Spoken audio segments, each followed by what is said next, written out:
Live long and prosper. Engage. On screen. I'm giving it all she's got, Captain. Do it. Photon torpedoes armed and ready to launch. He's dead, Jim. Red alert. Today is a good day to die. I'm a doctor, not a zookeeper. We are Borg. Make it so. Warp speed, now.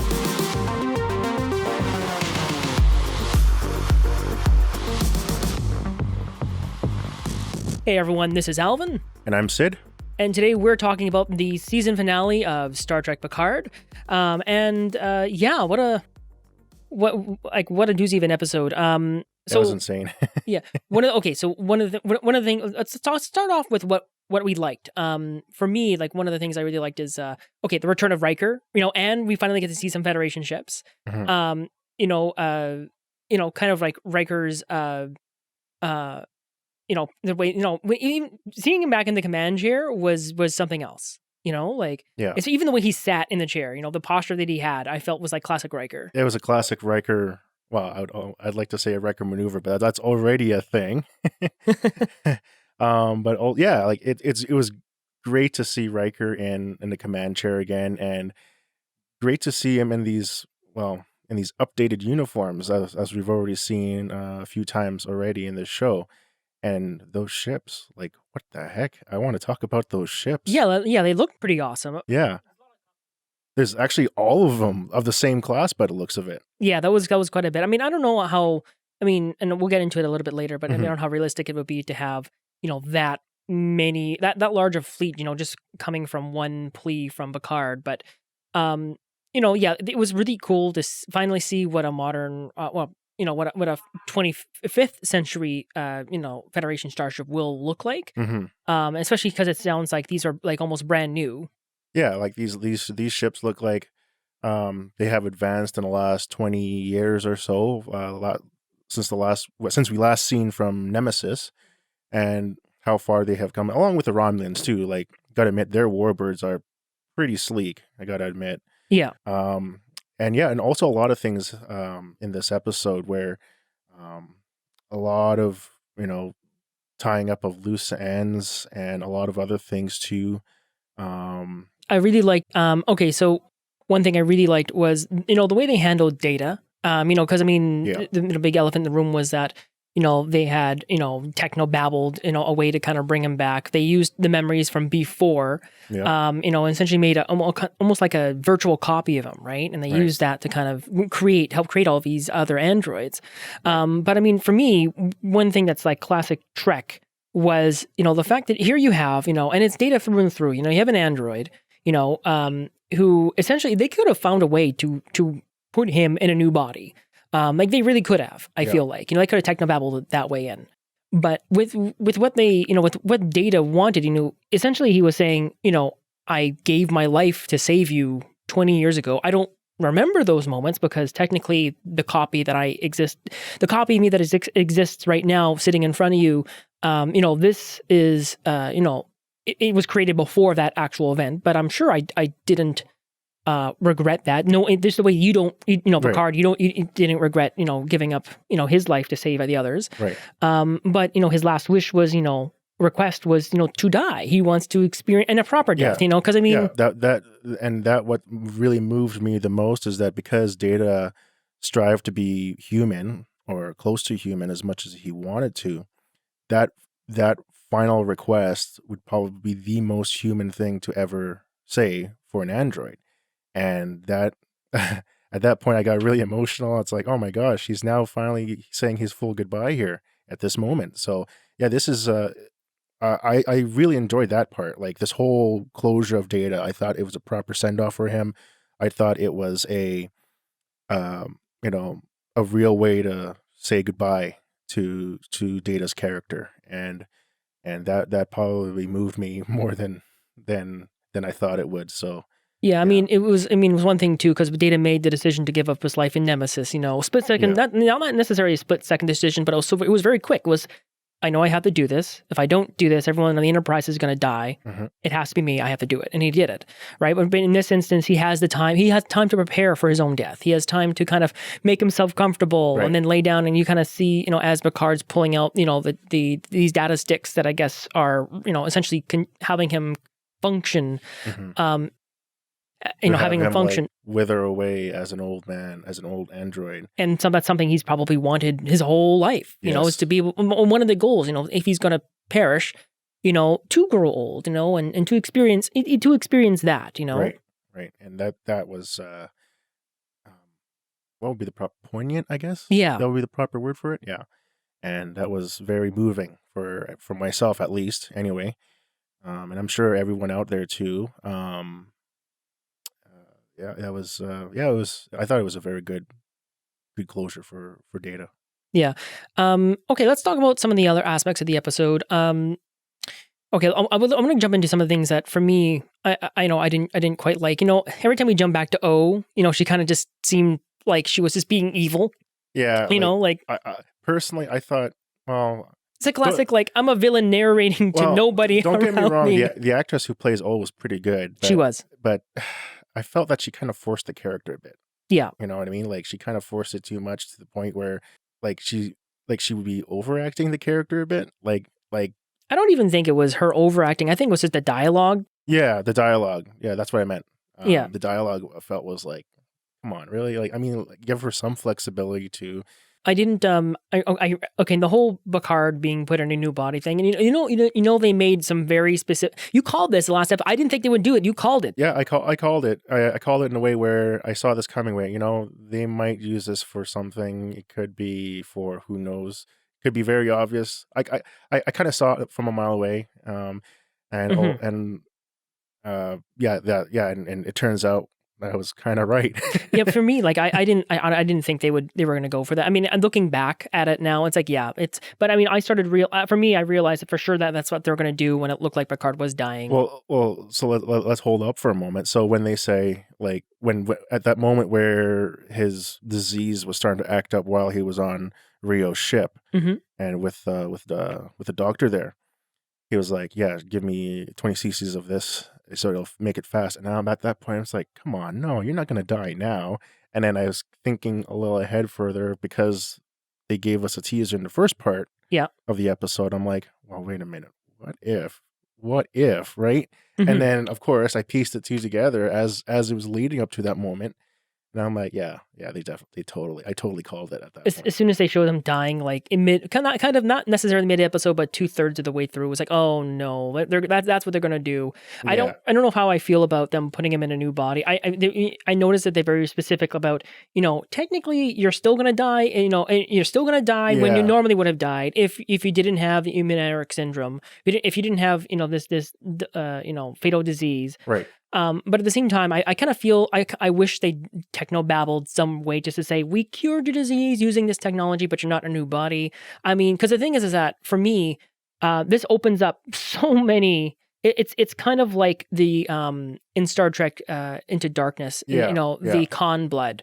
You've cured death, and then in also in Star Trek Into Darkness, where they use Scotty's transwarp equations in order to beam people from one place all the way across the quadrant to Kronos, and it's like, right. Oh, now you've eliminated the need for warp drive. I feel like they set it up, but they didn't really think about the ramifications of doing something like this and what it means, right. To be able to essentially they've done a successful mind transference, and they've done this in Star Trek before. Not quite like this. This one's more sophisticated. Like this one, the ones I think I know what you're referring to. But with this form of transferring the mind over fully 100% to a new body and to a new, basically, new body. Yeah. It's insane almost. Yeah, and I'm sure they'll come up with some technobabble reason or some reasons why they can't do it all the time. But I feel like in the next 50 years this is a thing that would happen in the Federation, and I felt like this was something they could have dealt with. But going over watching the episode, having it finish, I mean overall I did enjoy season 1, but for me I just see a bunch of missed opportunities. I thought there was some. I felt there were some few things missing that I was hoping that at least they will tie them up by this last episode of the season, but they didn't. So I'm kind of hoping that they would do that going into the next season, or at least continue on and maybe even finish up that these all these loose ends. Yeah, like for me, like, it ended up being like another classic end of the galaxy type story where if they don't somehow succeed, and I do like that, Picard is essentially, he was trying to convince Soji, to make that decision, to make that choice, not to be the destroyer, and to try and trust and to try and hope, and it was really nice to see that. If we're gonna talk about, let's just sidestep a little bit, just so I can make a comparison. Like, Yep. When people cite their, the best or favorite Star Trek movies, a lot of people will say Star Trek 2, The Wrath of Khan is their, is the best movie, favorite movie, whatever. And, and I would argue it's definitely the most popular. For me, my favorite Star Trek movie is Star Trek First Contact, but I would argue that the best Star Trek movie is Star Trek 6: The Undiscovered Country, because they dealt with so many issues. It was such a good story that was so intricate. Yeah. And it was very humanizing for a lot of the characters in there, Exactly. That movie in itself there was a lot of allegories, first of all. But at the same time, it radiated to what it was during those days when that movie came out in 1991.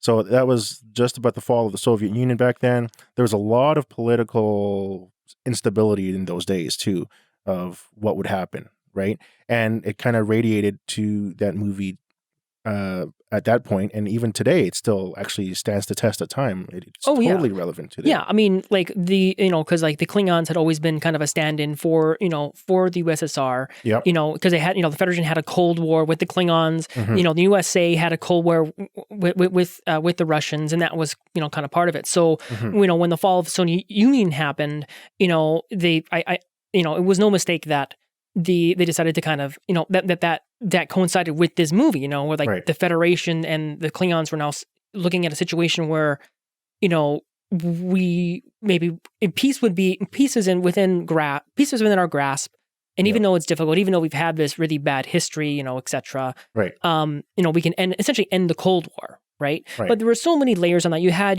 people on both sides who didn't agree with that. And essentially they feared working together so much that they worked together to prevent that from happening. Exactly, yeah. And then you have all these little factions on each side of those sides, right, where they don't want this to happen. They want to actually keep this whole machine going in terms of this conflict that between these two powers, right, of the galaxy. Yeah, I mean, even with Kirk, it was one of the big controversial things too was that they made Kirk a little bit of a bigot because he had all his history with the Klingons. They killed his son, and he realizes that, of course, in the movie. And by the end of it, there is hope for with the signing of the Khitomer Accord. There's hope, right? But for me, like the fact that they dealt with those issues, and they did such a good job of it. And in Picard, the thing is that we essentially, with the fifth season finale, we essentially get a standard, save the galaxy type story where things just barely work. And then there's so many MacGuffins, you know what I mean? Yeah. And I feel like it was some missed opportunities. We could have dealt with the Romulan refugee crisis, which they only touched on. Yeah, they barely, they only skimmed the surface. Maybe even skimmed the surface on what actually happened during those times. Like they only talk more about, like this whole season talked more about like basically around Soji, right? Yeah. As the season went on, and I wanted more detail on what the heck happened to this whole Romulan situation during the time when the Romulan star went supernova. Yeah, I mean, because you have all these displaced people, they didn't really deal with that at all. It was touched on, and that was it. And with the synthetics ban, literally in this episode, like by the end of it, it's like one throwaway line. Now that the synthetics ban has been lifted, we should be okay. And that was it. That was it. And I'm like, well, now we have to get to the details, like how this affect other people around the Federation. How does like all the ramifications from that, the consequences or the benefits. Yeah, because it's not just, bam, it's these wouldn't be in real life be bam, okay, now synthetics are allowed back in again. There would be essentially, I feel we would get something like what we've got with with Star Trek 6, where they explored that, they explored all that, like those consequences after what would happen in this situation. Yeah, people not trusting each other, people saying, well, no, this thing happened to Mars, all these events happened and you can't trust them, and et cetera, and I'm probably already going ahead a little bit here, but I guess now that the Romulans have pretty much seized all operations in terms of eliminating the synthetic threat, we might see them. Well, we'll totally see them again in the next season. But now that pretty much Commodore O or General O, whatever you want to name her, now that she has pretty much revealed her true colors to the Federation, it's now a matter of, well, what the hell is going to happen next now? Will the Romulans go back to their ways in terms of being mysterious and schemy and the classic arrogance that they have, being themselves. And I want to see more. Like I do want to see more Romulans in the second season of Picard. But I want to see because we have seen trustworthy Romulans, and we have seen different aspects of Romulan culture. But I want them to deal with those issues, because I want them to deal with these issues that I think is part of the bread and butter of Star Trek, Right. Because as much as I did enjoy the season, for every really good, awesome moment where you're dealing with, where you're exploring things like, what does it mean to be real and human and alive, for every moment like we had, like with Data and Picard, we have Elnor mysteriously, just stumbling upon the Fenris SOS, and all these little, like the many MacGuffins that we had in this in the last two episodes, with like the little doohickey, you know what I mean? Right, like, for every time we see things like the EMHs, I love the EMHs. The EMHs are, well, yeah, those holograms are amazing. Rio's holograms. Yeah. So Rizzo, so you were right. She was on that Borg cube all along. I thought she beamed away. So this is a callback to the previous episode that I was on, saying that I'm pretty sure that she beamed aboard in one of the Romulan ships. No, Alvin was right. She did stay on that, or she was on that Borg cube still. But they didn't really explain how she stayed alive, and that's fine. But I mean, basically, I felt that was kind of just the only reason that she survived was so that she and Seven could get into a fight, and so Seven could kick her off of the platform. And I would have, honestly, as much as I love Seven of Nine, I kind of would have preferred that they just dropped that and then dealt with more of like the ramifications of like the whole android thing, Right. And that would have been better if Rizzo wasn't immediately killed off. Like, she could have been like more of a prime villain for going into the second season. But I guess they decided, nope, we'll just kick her off of a ledge inside the Borg cube. Yeah. But for me, I was left wanting more. Not in the same way like when I finished both seasons of the first two seasons of Westworld, even though it's overly convoluted. I was left wanting more. I wanted to watch more. For finishing this one off, I felt like it was, there wasn't enough substance. I was really wanting more substance from the season. Yeah. A lot of good moments, a lot of things that I did like. A lot of things though that for me, it's like you could see that they made certain decisions in order to keep moving, in order to get them from point A to point B to point C, and I feel that's not the best way of telling a story, Right. Like, yeah, in other words, like, I know what you mean. Like, I felt that even though I guess we talked about this earlier, that that this would have been like more of the slower paced show compared to, say, Discovery. I felt it was still rushed. Yeah, I felt it was like there was a lot of details that I felt they could have at least explained more, or certain plot points where they could have went into more detail. Yeah, and I felt I almost felt robbed of that this whole season. Yeah, and part of it too, Sid, I think, is that it's part of like there's this notion that it has to be that it's the end of the galaxy. It has to be the end of the galaxy. The stakes have to be so high, and they don't. They can be very personal. They can be very level. They can be really realistic. And like, Star Trek 6's stakes, there was no end of the galaxy thing. It was just, trying to make a better life for our children down the road. Right. That's kind of what, what happens to your culture when, you've lived a certain way for so long, and with this enemy next door, what happens when you make peace with them, Right. If you look at, some of the stories we've seen in the last 10 years from, not just Star Trek, but from Star Wars and whatnot, Right. and the stories, it's always, they're always they're always trying to set up these big set pieces, and it's, I feel at the cost of, the deeper story, the story with more meaning, Right. Yeah. And I think part of that whole thing too is like we're actually going more into the background stuff now, like how TV shows are nowadays, like the production companies that are involved, how the way television is going with streaming and all that stuff. I think that might be part of it too, the politics side of that, which I won't dive into too much. Yeah, I think part of it is they don't get 3 seasons anymore to really make a case. You've got 1 season, you've got to pull it off. Yeah, you got to make everything count. Everything like from their end, like their back end, like production end is pretty much high. But luckily that we are actually getting a second season. Hopefully it'll be better than this first season. First season was good. It was decent. It was okay. Yeah, it was nice. I feel that there could be a lot more. Well, it's like any show, right? The first season could always be crap. There's always room for improvement in the show, and going into the second season, hopefully it gets better. Even past Star Trek shows, and as they try to improve over time. But maybe it doesn't improve until maybe season 3 or 4. Well, usually season 3 and 4 is when they get into their really good groove. You got some really good episodes in there. Like if you go, there are a lot of times, I think we all like to look back at, all the Star Trek shows and think like, oh, they were fantastic, great, because we're remembering all the really good ones, Like, right. We forget some of the really bad stinkers in the first, particularly in every single first season of every single Star Trek show. Right. Like there are some good moments in, for example, I'll use the Next Generation.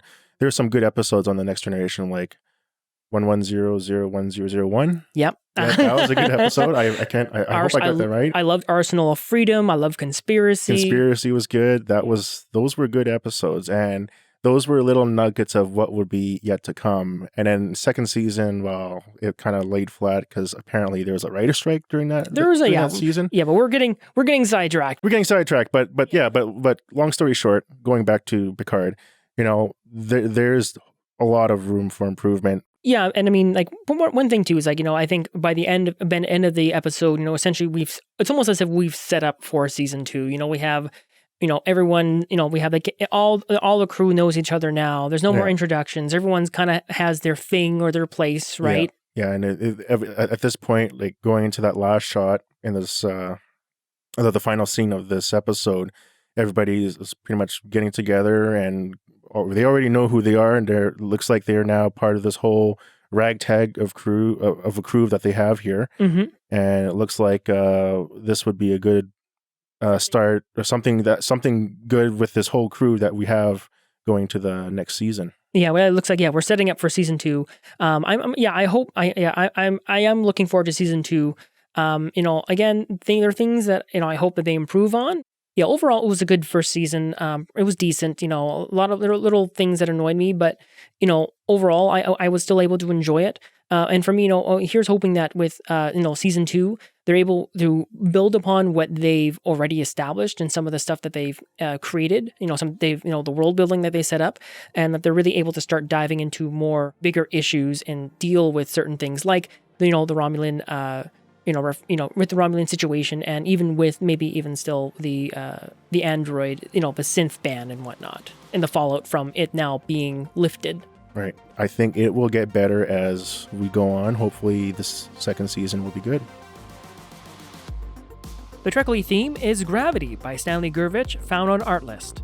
All stock images and videos were acquired through Pixabay. Podcasting services acquired through Spreaker. All images and videos related to Star Trek are owned by CBS Corporation and are used within fair use laws. Please don't sue us. Thanks for bibbing aboard today. If you like the show, please hit the like and subscribe button and hit the notification bell. We really enjoy doing these episodes, and if you'd like to support the show, please consider buying us a coffee. You can do that on coolbiscuits.com, where you can also check out our other shows. Until next time, live long and prosper.